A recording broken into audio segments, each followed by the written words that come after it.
Shalom Bapak Ibu Saudara yang terkasih dimanapun Anda berada. Selamat pagi.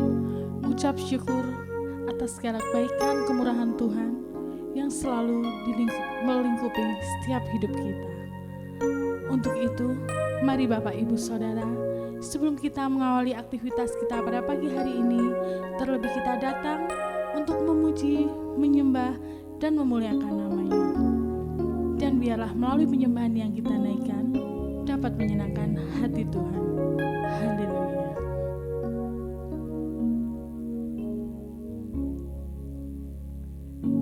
Seperti rusa yang haus, rindu aliran sungai-Mu,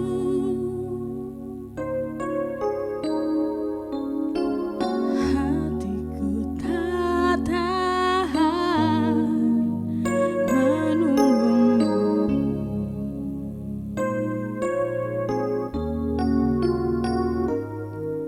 Bagai padang gersang menanti datangnya hujan, begitupun jiwaku, Tuhan. Kita ulang dari awal. Seperti rusa yang haus, rindu aliran sungai-Mu,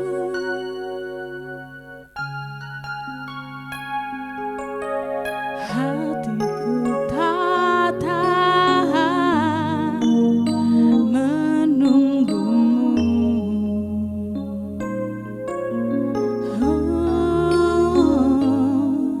Bagai padang gersang menanti datangnya hujan, begitupun jiwaku, Tuhan.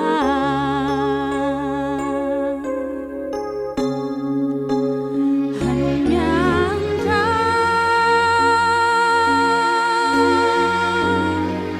pribadi yang mengenal hatiku, tiada yang tersembunyi bagimu.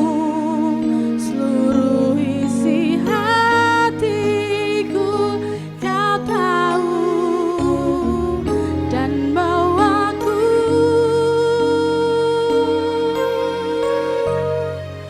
untuk lebih dekat lagi padamu, tinggal dalam indahnya dekapan kasih-Mu. Mari terlebih kita memuji Tuhan. Seperti rusa yang haus, rindu aliran sungai-Mu,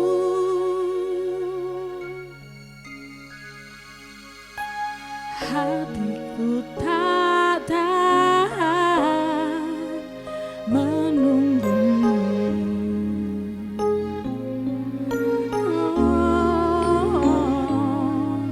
Bagai padang gersang menanti datangnya hujan,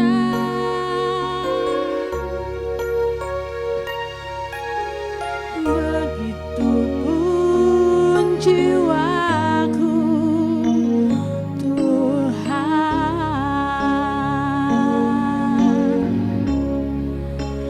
Hanya Engkau,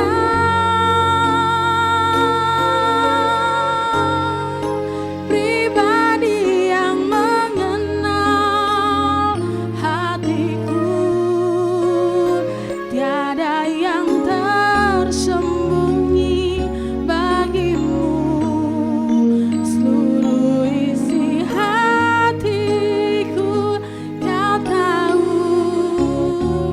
dan bawaku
Tuhan.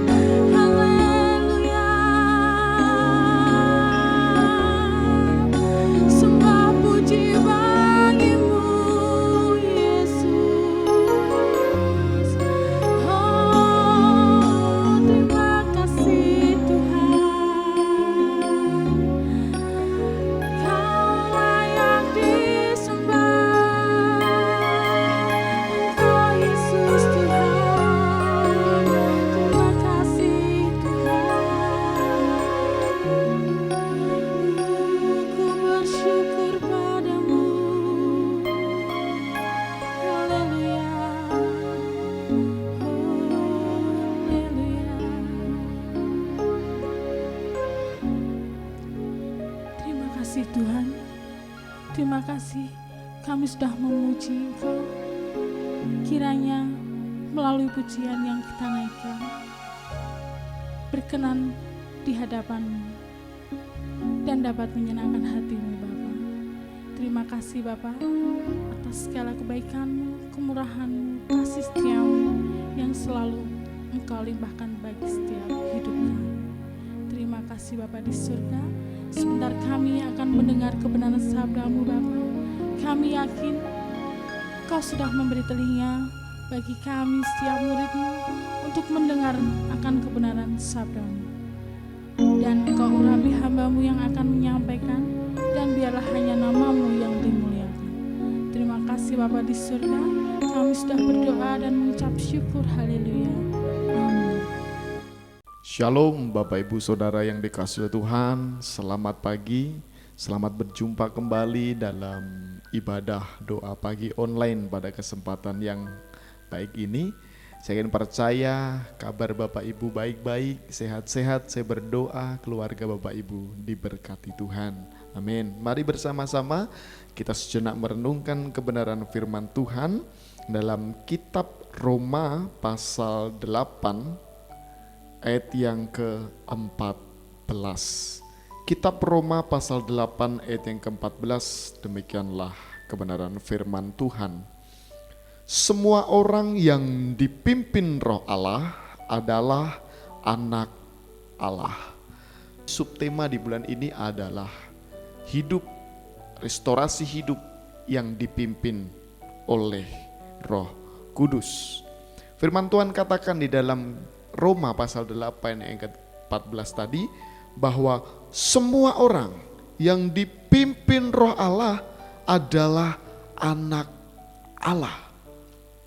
Betapa pentingnya setiap kita untuk hidup dalam pimpinan Tuhan, pimpinan Roh Kudus, pimpinan Roh Allah.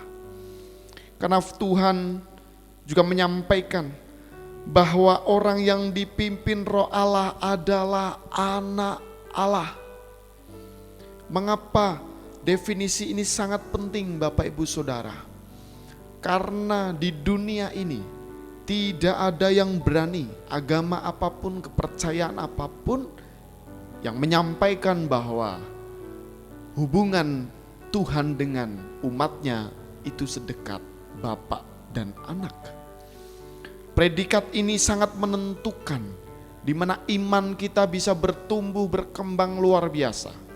Bahkan melalui predikat sebagai anak Allah ini, kita memiliki kemampuan yang luar biasa.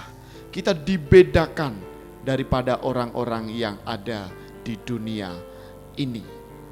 Dipimpin oleh Roh Allah sebagai orang Kristen itu adalah sesuatu yang wajib Bapak Ibu Saudara. Setiap hari seperti pagi ini, mari bersama-sama kita berdoa. Kita berdoa untuk terus meminta pimpinan daripada Roh Allah. Kita rindu hidup kita untuk senantiasa dipimpin oleh Roh Allah, yaitu Roh Kudus itu sendiri. Ya, di ayat selanjutnya Saudara, di ayat yang ke-17, saya akan bacakan bagi Bapak Ibu Saudara. Dan jika kita adalah anak, maka kita juga adalah ahli waris. Pentingnya menjadi predikat anak Allah salah satunya adalah kita menjadi ahli waris. Dijelaskan di selanjutnya, maksudnya orang-orang yang berhak menerima janji-janji Allah yang akan menerimanya bersama-sama dengan Kristus, yaitu jika kita menderita bersama-sama dengan Dia, supaya kita juga dipermuliakan bersama-sama dengan Dia. Yang pertama yang bisa kita pelajari Bapak Ibu Saudara, kita menjadi ahli warisnya Allah. Kita berhak menerima janji-janji Allah yang kita tahu janji-janjinya dalam Alkitab tercatat rapi bahwa hidup kita pasti diberkati Tuhan. Anak keturunan kita diberkati sampai berlimpah-limpah. Bahkan sakit penyakit kita ditanggungnya. Segala persoalan hidup kita boleh diselesaikan bersama-sama dengan Tuhan. Ada kekuatan yang menopang hidup kita sehingga kita bisa menjalani hidup yang jahat ini, sehingga kita bisa menjalani setiap hari dengan baik. Itu semua karena pimpinan Roh Allah dalam hidup kita. Dikatakan selanjutnya, yaitu jika kita menderita bersama-sama dengan Dia. Bahasa menderita di sini saudara bukan berlarut-larut dalam kesedihan, bukan berlarut-larut dalam hal-hal yang menyusahkan kita, tetapi menderita di sini berbicara mengenai yang namanya pikul salib, bahwa Tuhan Yesus mengajarkan bagi setiap kita untuk menyangkal diri kita. Karena kita hidup dalam daging, sehingga kita harus menyangkal diri kita. Kita menjadi pribadi yang sama dengan Kristus. Yang dimaksud bersama-sama menderita dengan Dia adalah setiap kita juga ambil bagian dalam hidup kita. Tuhan Yesus sudah mengambil bagiannya, rela mati di kayu salib. Pada yang hari ketiga beliau bangkit, 40 harinya naik ke surga dan mencurahkan Roh Kudusnya bagi setiap kita. Jadi Bapak Ibu, kalau dipimpin Roh Allah, kita harus menyalibkan daging seperti yang disampaikan di dalam Galatia 5 ayat yang ke-24 sampai yang ke-26. Barang siapa menjadi milik Kristus Yesus, ia telah menyalibkan daging dengan segala hawa nafsu dan keinginannya. Jikalau kita hidup oleh Roh, baiklah hidup kita juga dipimpin oleh Roh. Dan janganlah kita gila hormat, janganlah kita saling menentang dan saling mendengki. Sangat jelas sekali, kalau hidup kita dipimpin oleh Roh Allah, kita menyalibkan daging. Kita berusaha untuk hidup kudus, kita berusaha untuk hidup seperti Tuhan Yesus. Tuhan Yesus sudah menjadi teladan yang sempurna bagi setiap kita. Maka mari belajar bersama-sama untuk kita memiliki gaya hidup, lifestyle seperti Tuhan kita Yesus Kristus. Selanjutnya saudara, kalau dipimpin Roh Allah, kita mendapatkan bagian kita di surga. Efesus pasal kedua ayat yang ke-6. Di dalam Kristus Yesus ia telah membangkitkan kita juga dan memberikan tempat bersama-sama dengan Dia di surga.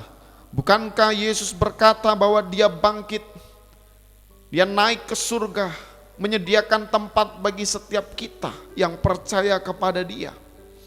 Kalau hidup kita senantiasa dipimpin Roh Allah setiap hari, setiap apapun yang kita kerjakan Bapak Ibu Saudara, kita mendapatkan tempat di surga. Bahkan tempat yang sangat baik di surga, tempat yang terbaik sudah Tuhan sediakan bagi setiap kita. Yang selanjutnya, dipimpin Roh sama dengan kita dapat mengalahkan iblis. Ini sangat penting saudara. Dipimpin roh tidak hanya berbicara mengenai keuntungan pribadi kita, tetapi kita juga harus melayani Tuhan, juga harus memuliakan nama Tuhan dengan perilaku-perilaku yang benar. Salah satunya adalah kita bisa mengalahkan iblis. Yakobus 4 ayat yang ke-7, demikianlah firman Tuhan. Karena itu tunduklah kepada Allah dan lawanlah iblis, maka ia akan lari daripadamu. Firman Tuhan sangat jelas bagi setiap kita. Kita harus senantiasa tunduk kepada Allah, tunduk dalam pimpinan roh Allah, dan lawanlah iblis. Iblis harus dilawan, saudara. Iblis harus dilawan, dan janjinya berkata, maka ia akan lari daripadamu. Dia akan lari. Iblis itu ketika kita lawan, saudara, dia akan lari daripada kita. Maka percaya, ketika kita mau hidup kita dipimpin oleh roh Allah, kita bisa melakukan hal-hal yang supranatural. Baik mungkin pelayanan, pelepasan, mendoakan orang, mendoakan tempat dan lain sebagainya. Bahwa hidup kita dipimpin oleh roh Allah, kita bisa mengalahkan iblis, saudara. Iya, semua masalah-masalah yang disebabkan iblis dapat dihalau. Tapi segala sesuatunya kita serahkan kepada Tuhan. Karena empunya kerajaan surga, empunya kuasa yang luar biasa adalah daripada Tuhan yang maha kuasa. Saya teringat dengan sebuah kesaksian hamba Tuhan yang luar biasa. Beliau mengembalakan di gereja Malang, saudara. Sangat luar biasa sekali. Ini pelayanannya waktu beliau belum menjadi seorang hamba Tuhan. Beliau belum menjadi pendeta begitu, masih muda sekali. Kemudian beliau bersaksi, yaitu apa, saudara? Ketika mendapatkan khotbah, mendengarkan khotbah, bahwa kita bisa menengking setan dalam nama Yesus, demi nama Yesus. Kekuatan-kekuatan yang lain bisa kalah dengan kekuatan daripada Allah. Seperti janjinya bahwa tidak ada kekuatan di dunia ini yang lebih besar daripada kekuatan Tuhan, daripada kuasa Tuhan. Maka suatu ketika, karena dia orang Madura, saudara, asli Madura begitu. Kemudian beliau melihat itu jaran kepang, saudara ya, jaran kepang gitu. Terus kemudian kalau saudara tahu kan, kalau ada pertunjukan seperti itu kan menggunakan roh-roh yang lain ya. Ada yang makan beling, saudara, ada yang lewat perapian dan lain sebagainya. Ketika itu dia mencoba, saudara ya, mencoba dari jauh begitu, dia tengking setan yang ada di pertunjukan itu. Aku tengking demi nama Yesus, hilang. Ketika ditengking beberapa kali begitu, saudara, apa yang terjadi, saudara? Pertunjukan itu enggak mulai-mulai. Pertunjukan itu enggak mulai-mulai. Sampai setengah jam enggak mulai, saudara. Akhirnya ya leadernya pertunjukan itu terus bilang kepada audiens, ya, mohon Bapak Ibu ya, yang memiliki kekuatan lebih dari kami, untuk jangan mencobai kami begitu ya, jangan mengganggu kami karena kami mau cari uang dengan cara yang seperti ini. Jadi mohon untuk tidak mengganggu pertunjukan ini. Saudara, ini adalah hal yang spektakuler, yang menjadi kesaksian luar biasa, menguatkan iman kita bahwa apapun, kuasa apapun yang tidak berasal dari Allah, yang berkonotasi jahat, saudara, berkonotasi buruk, bisa ditengking, bisa dikalahkan hanya dengan satu nama yang berkuasa, yaitu nama Tuhan kita, Yesus Kristus. Maka kalau detik-detik ini masih ada anak-anak Tuhan yang masih takut dengan kegelapan ya, takut dengan hal-hal yang supranatural, maksudnya hal-hal yang gaib begitu, horor begitu, saudara harus berani. Karena ketika kita dipimpin oleh roh Allah, kita memiliki keberanian yang luar biasa. Setan itu lari daripada kita, saudara. Yang penting jangan sampai kita membuka celah sendiri, saudara ya. Karena setan menunggu kita. Firman Tuhan katakan, dia seperti harimau yang berkeliling, bukan mencari mangsa, tetapi mencari manusia yang siap diterkamnya. Berarti menunggu manusia itu lengah, iblis menerkam kita. Ya, kalau kita hidup dipimpin oleh Roh Allah, kita bisa mengalahkan iblis. Haleluya. Yang selanjutnya, saudara, dipimpin Roh sama dengan menjadi orang yang merdeka. Yohanes 8 ayat yang ke-36. Jadi apabila anak itu memerdekakan kamu, kamu pun benar-benar merdeka. Saya ulangi.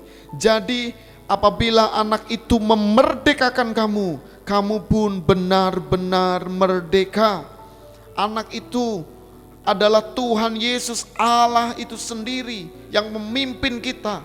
Kalau yang memimpin kita sudah memerdekakan kita, berarti kita benar-benar merdeka. Di gereja, di khotbah-khotbah, di renungan-renungan itu tidak hanya kiasan-kiasan, saudara. Itu tidak hanya kata-kata manis, itu tidak hanya sebuah retorika, tetapi adalah sebuah kebenaran sejati yang sumbernya daripada Allah sendiri. Maka setiap kita mendapatkan firman Tuhan merdeka, yaitu benar-benar merdeka. Merdeka dari segala sesuatunya, saudara. Dari kesakitan kita, dari dosa-dosa kita, dari kelemahan kita. Kita telah dimerdekakan oleh Tuhan. Kita dimampukan oleh Tuhan, kita dilayakkan oleh Tuhan. Karena dipimpin oleh Roh Allah, kita bisa menjadi orang-orang yang merdeka. Seberapa banyak Bapak Ibu Saudara di rumah-rumah dimanapun berada, saudara percaya bahwa setiap kita telah dimerdekakan oleh Allah.